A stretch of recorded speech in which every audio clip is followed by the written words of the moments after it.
I believe, a growing recognition in Europe that not only is green transition and net zero unachievable, that it is destroying Europe. It is one of the most fundamental problems.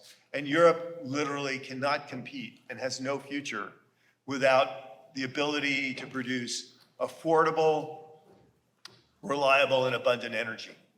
And even in places where it's still, cave, forbidden to say that, the reality is I think every European government under its breath is recognizing that green transition is dead.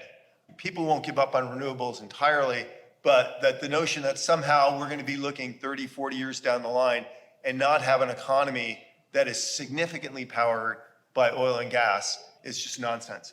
And that's important as we go to the discussion about electricity, because it's not just about productivity in today's world, but as we know, AI, tech, all this is driving an unbelievably exponential increase in energy demand.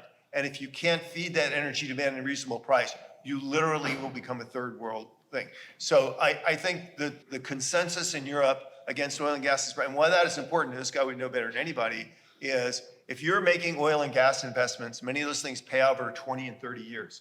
So even the nonsense that just a couple of years ago when they said, oh yeah, we'll buy some gas, but it's just a transition, we'll date, but you're just a transition girlfriend until I find the person I'm gonna marry, which is nonsensical because nobody's gonna build a pipeline that says we'll buy your gas for 4 or 5 years and then we're just gonna go eat off flowers.